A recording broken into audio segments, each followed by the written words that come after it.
Muy buenas tardes con todos, bienvenidos a su programa Juntos por la Educación. El día de hoy vamos a hablar de un tema muy importante y se trata de la equidad y la inclusión en las agendas del desarrollo para la educación. ¿Ok? Partamos porque es derecho de todos los niños y niñas el estudiar. Según la UNESCO, según los estatutos de la UNESCO del 2014, los países tienen que velar por proteger, respetar y abarcar los estudios para todos los niños del país. ¿Ok?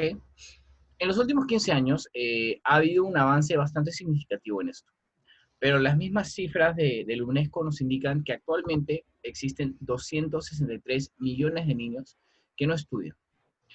De estos niños, 25 millones nunca van a pisar un aula. Y esto es un problema no solo para el desarrollo de los países, sino para el desarrollo de la sociedad en sí. Cuando entramos un poquito más en la información, vemos que hay tres factores principales. El primero es el dinero. La economía de algunos países, básicamente en las zonas rurales, no puede sostener el estudio de todos los hijos. En algunos casos tienen que dividir, algunos que sí estudian y otros que no. Y en algunos casos nadie estudia y se dedican a labores más domésticas que brindan liquidez a la cartera del hogar. Un segundo punto importante es el género. Especialmente aquí en Latinoamérica aún está presente y fuerte el machismo, donde la mujer es relegada a labores domésticas y el hombre es el que trabaja y estudia. Como tercer punto, tenemos la discapacidad. Ocurre que la misma economía precaria que tenemos no permite que las estructuras en nuestros centros educativos puedan abarcar todo lo que quisiéramos en infraestructura, en pasajes para sillas de ruedas, para personas con discapacidades, en lectura de braille. Entonces, estas tres limitantes son las más fuertes. Veamos un poquito lo que viene a ser la política para la inclusión y la equidad. Y la política de la UNESCO también nos indica que todos los estudiantes cuentan y cuentan por igual. Esto suena bastante bien, pero es un poco más difícil aplicarlo ya a los países e incluso aún más al docente. El docente es el responsable de esto y tiene que tener un ministerio de educación que lo respalde, que lo ayude en esta labor. Para poder ahondar un poquito más en este tema, me gustaría hablar de dos términos importantes para esta discusión. El primero es la inclusión. Es un proceso que ayuda a superar los obstáculos que limitan la presencia, participación y los logros del estudiante. El segundo término importante es la equidad. Consiste en asegurar que existe una preocupación por la justicia, de manera que la educación de todos los estudiantes llegue de forma igual, con o sin discapacidades. Ocurre que, como sociedad, es importante que visualicemos estas diferencias como una ventaja para ser más tolerantes. Lo utilicemos como una herramienta para generar más empatía e inteligencia emocional, y no necesariamente como un obstáculo. ¿Okay?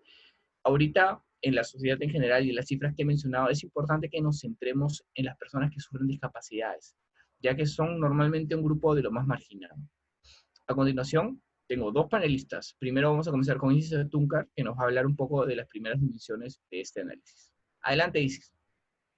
Muchas gracias por la invitación al programa Juntos por la Educación. Y así es, Renzo. En este cambio de paradigma, sin duda se pone como prioridad la inclusión y la equidad en los sistemas educativos. Por ello, el Objetivo de Desarrollo Sostenible exige que garantice una educación inclusiva y equitativa de calidad y así promover oportunidades de aprendizaje a lo largo de toda la vida de los estudiantes de aquí hasta el 2030. Por lo tanto, en los últimos tiempos ya se está hablando cada vez más sobre el diseño de políticas públicas inclusivas. Y esto es debido a dos factores primordiales. Por un lado, el compromiso de los líderes nacionales con respecto a los logros y objetivos que se deben alcanzar y emerger en las agendas tanto nacionales, regionales como globales, que centren su acción en el desarrollo de políticas educativas inclusivas. Y por el otro lado, una mayor concientización y esclarecer políticas integrales y sostenibles para que tengan un verdadero impacto en la democratización y de mejora de las oportunidades, de los procesos y de los resultados de aprendizaje para toda la población, especialmente para aquellos grupos que se encuentran en situación vulnerables. Por ello, los principios de equidad e inclusión en la política educativa se compromete a asegurar un marco legislativo y administrativo común para una educación inclusiva y equitativa. Dicho marco está dividido por 4 dimensiones que posee características que los define y es la base para la autoevaluación. En la primera dimensión tenemos a los principios de inclusión y equidad que no solo se trata de permitir el acceso a la educación, sino también existen espacios de aprendizaje y pedagogía de calidad. También se debe abordar las desventajas que enfrentan algunos grupos de población, como los hogares más pobres, las minorías étnicas y lingüísticas, los pueblos indígenas, la población con discapacidad, permitiendo a los estudiantes progresar, comprender y empatizar las realidades tanto de ellos como de sus compañeros, y así trabajar por una comunidad más justa. Por otro lado, el currículo es la herramienta principal para promover los principios de inclusión y equidad. Sin duda, en esta renovación de la educación, la labor fundamental de los colegios educativos para un aprendizaje se requiere de manera prioritaria la relación del docente-alumno en el aula. La influencia del docente entre los alumnos va más allá de la transmisión de conocimientos, valores, ética y liderazgo. Y esta relación juega un papel indispensable en la educación de los estudiantes. Finalmente, uno de los mayores desafíos que parece afrontar las regiones del país es fiscalizar y afinar las políticas públicas de largo alcance para así reducir las brechas sociales y las fuertes desigualdades entre los grupos de poblaciones dentro del país. Y para que esto prospere, es indispensable que se trabaje de manera conjunta entre los representantes del sector educativo y los altos funcionarios, porque deben estar preparados para analizar la situación, determinar los obstáculos, planificar los procesos de desarrollo educativo y liderar las prácticas inclusivas y realizar diversas estrategias de monitoreo de una equidad en la educación. Y para poder seguir hablando de las dimensiones, pasamos a Pamela Gallese, nuestra compañera. Muchas gracias, Isis. Te agradezco mucho el pase. Sí, vamos a seguir hablando con respecto a estas dimensiones que nos ha mencionado Isis y que es muy importante que aterricemos en dos puntos importantes, las estructuras y los sistemas y las prácticas.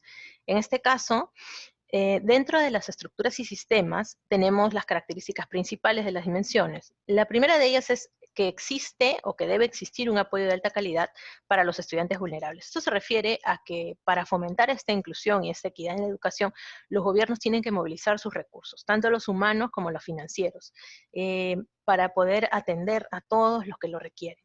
En este punto es importante que se creen alianzas entre las partes interesadas claves para que apoyen y respalden los procesos de cambio. Estas alianzas se refieren no solo a instituciones públicas o privadas, sino también a diversas empresas, a diversas entidades, pero sobre todo a docentes, a investigadores, administradores, a personas que se relacionan con el mundo educativo, pero y de salud también, pero sobre todo a las familias. La participación de las familias es fundamental en este punto, y hay algunas evidencias, por ejemplo, de Mittler, que señalan que las familias que se involucran en estos eventos, que se involucran en la educación de sus hijos, sobre todo cuando requieren atención especializada, hacen que se genere mayor inclusión en la comunidad y también mejores aprendizajes. Entonces es fundamental. Otra de estas características es que los servicios y las instituciones que trabajan con los estudiantes y las familias deben trabajar en coordinación juntos. Si bien es cierto, cada uno puede atender las necesidades, es muy importante que ellos conjuguen sus iniciativas y sus prácticas para que puedan sacar adelante todas las iniciativas de equidad e inclusión. En algunos países se da la descentralización, pero en nuestro país todavía es muy poco. Hay algunos centros donde se ha descentralizado, pero lo importante es que se llegue a trabajar de forma más puntual en ciertos puntos, para que así se pueda asumir los riesgos y atender con mayor flexibilidad a las personas que lo requieren.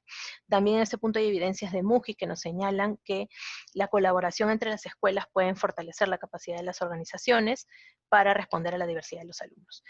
Más adelante tenemos a los recursos que tanto los humanos como los financieros se deben distribuir de tal manera que beneficien a todos los alumnos potencialmente vulnerables. En este punto es importante destinar recursos públicos a los marginados, ya que, como bien señala la UNESCO, esto va a generar una redundancia en beneficio de la misma comunidad. Otra de las características de esta dimensión, de las estructuras, es que Debe haber claridad sobre la función de las instituciones responsables de la educación especial. Todas deben tener claro lo que deben hacer, tanto las instituciones especiales que atienden a necesidades especiales como las instituciones regulares. En este punto es importante que se cree un sistema educativo en el que el padre de familia no tenga que elegir entre dos opciones, viendo cuál le da mejor calidad, sino que todas tengan la capacidad de atender las necesidades.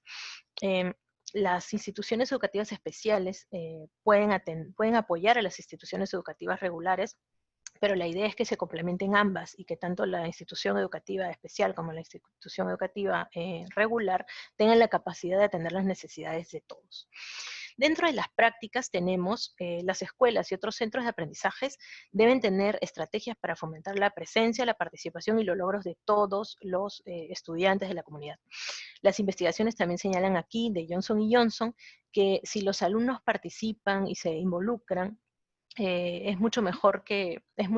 repercute mejor en la educación de todos, ¿no? Existen evidencias sólidas también en este punto para mencionar que el potencial de los enfoques que fomentan la cooperación entre los estudiantes crean las condiciones en el aula que puedan aumentar al máximo la participación. Y como se mencionó anteriormente, mejorar el nivel de aprendizaje, siempre y cuando todos estén involucrados y sepan lo que tienen que hacer. En el caso de las escuelas y otros centros de aprendizaje que presten apoyo a los estudiantes que corren el riesgo de fracasar, es importante que atiendan a todos los que se pueden, ¿no? Y sobre todo a quienes están marginados o han sido excluidos. La capacidad de determinar el nivel de desempeño de cada estudiante o enumerar sus dificultades no es suficiente. Y los docentes deben adquirir gran parte de la preparación que necesitan para estar capacitados para atender a todas las necesidades. Finalmente, los docentes y el personal de apoyo tienen la oportunidad de participar en el desarrollo profesional. Por eso es que deben estar capacitados continuamente y tanto durante su permanencia en el aula como en otros espacios. Muchas gracias. Volvemos al estudio. Perfecto, Pamela, muchísimas gracias. Isis, Pamela, muchísimas gracias a ambos porque ya tenemos el tema mucho más claro. Bueno, nuevamente, gracias a todos los que nos vieron y gracias a ustedes, damas, por su análisis. Muchísimas gracias. Volvemos a estudio.